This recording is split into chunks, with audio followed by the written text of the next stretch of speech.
Thank you very much for being with us today. I am going to tell you a sad story, a very sad story, about a 4-year-old little boy, and a sad ending to a very sad story. He was born in Haiti to a mother who didn't want him. And so he was adopted in Haiti by this lady whose sister was in the United States. It took 3 years for the adoption process to go through, and ultimately the 4-year-old ended up here in the United States. It's called the Biden program, and supposedly it's a sped up adoption. So the child's born to a mother who doesn't want it. We have no idea who that mother is. The sister of our suspect is in the process of getting the child for her sister, who is Patricia St. Azaire. Patricia's 36 years of age. She's already got a 16-year-old son that she has adopted from Haiti. The 4-year-old comes here as a 3-year-old, only a year ago. And what we've learned during this investigation just turns our stomach. We have a video clip of where that 3-year-old baby's hands was tied behind his back, and she threw him in a swimming pool in the backyard. We received on May 1st a call. May 1st, the child went to the hospital. So why did the child go to the hospital? Heart of Florida in Haines City, but they live in Davenport. The little fella got off of the bus. He was happy. Everything seemed to be all right. The 16-year-old noticed he was happy. They were home. Patricia, the 16-year-old, and now the little dead fella who's 4. The 16-year-old notices later on that he's lethargic, that he's not responding. Patricia says he's faking it. Give him something to eat. He can't eat. He goes unconscious. The 16-year-old has been saying he needs to go to the hospital. He needs to go to the hospital. He needs to go to the hospital. Heart of Florida thinks he has a significant issue, sends him to Orlando Health. Orlando Health tries to work with him, and ultimately he dies. He goes to the medical examiner's office, and that's when we get involved a couple of days later. We find injuries where this child has been beaten. In addition to the video we found in the investigation of his hands tied behind him and thrown into the pool. We found an injury where his spleen suffered a significant tear. The medical examiner said it could have been nothing else other than an immediate hard strike to the abdomen. And as the autopsy went on, they found different layers of bruises and injuries from past beatings. And he's dead.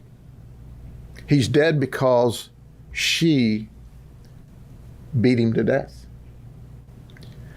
We don't know, obviously, how he got out of the pool after he was thrown in there with his hands tied behind his back. We have a video of that. We're going to show it to you at the end of this news release. She's charged with murder, aggravated child abuse. The investigation's still underway. Her husband was clearly at work at the time this event occurred. She was the disciplinarian. He was a student at Laufman Oaks, and despite his abusive treatment, they said he was a happy child. And this never should have happened. Ladies and gentlemen, it is beyond my wildest imagination how anyone could abuse a beautiful little fella like this child was abused and neglected. But the investigation is still ongoing. We don't believe we know all that this child suffered. We have another video clip where he's face down on the floor and she's beating him in the back. And he's not even resisting it. It's just like it's a normal occurrence. You know, the positive, if you search for a positive, is that he's in the arms of God right now, and he's no longer being beaten. He's no longer being punched. He's no longer being tied up and thrown in the swimming pool. That now he's, as our Christian belief, that he's living the life there where he's surrounded by love and things are great, like he should have been surrounded by love and things should have been great here on earth for him. So every day when you see these little guys and gals that are on their way to school, understand that there's a small percentage of them that are being neglected and abused, and we need to know about that immediately. And when you go home tonight, hug your children a little tighter. Give them an extra kiss when you put them to bed. And thank God that you have those children, and they are miracles, and that you have the opportunity to show them the right way, to raise them the right way, to teach them the right way, and then understand that we need to say prayers for these children that we have yet discovered. It would have been great if we could have found this child and rescued him before he was beaten to death. The 16-year-old is in protective custody at this time. He is obviously no longer at the home.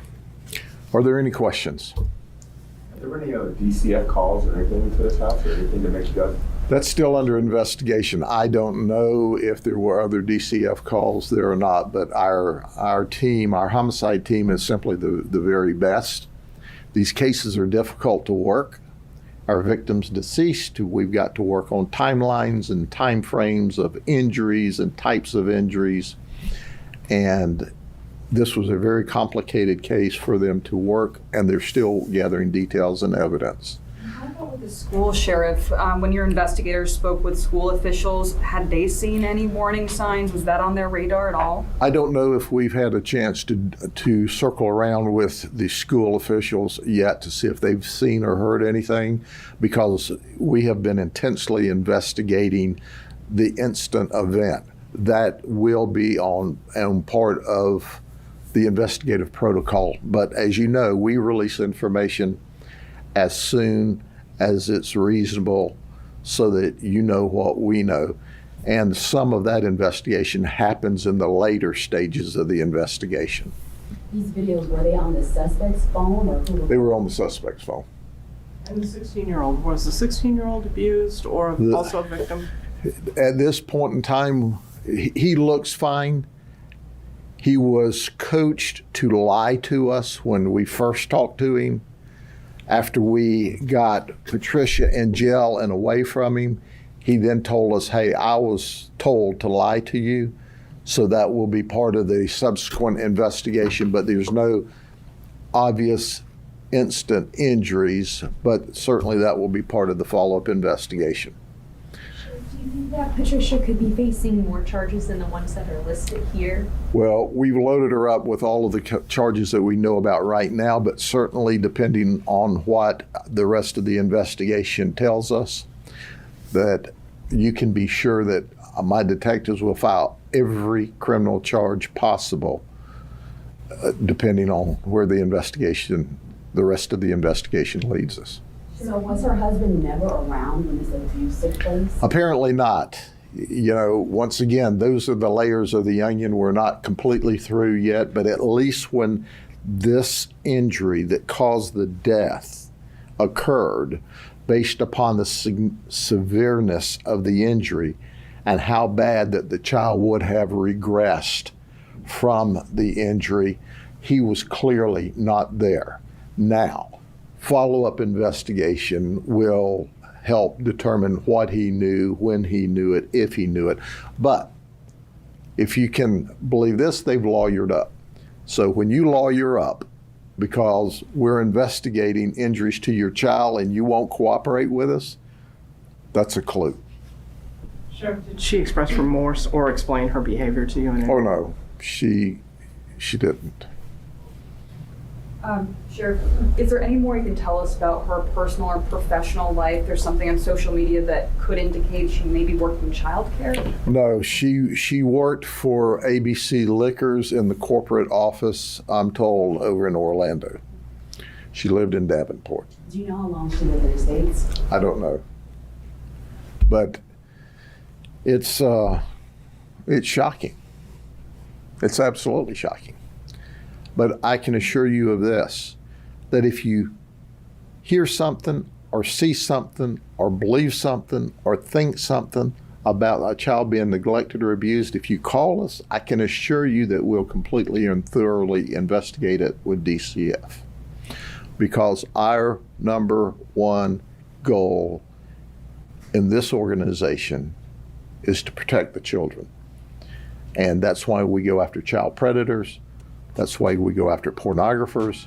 That's why we go after child abusers. And we certainly go after child murderers. Okay?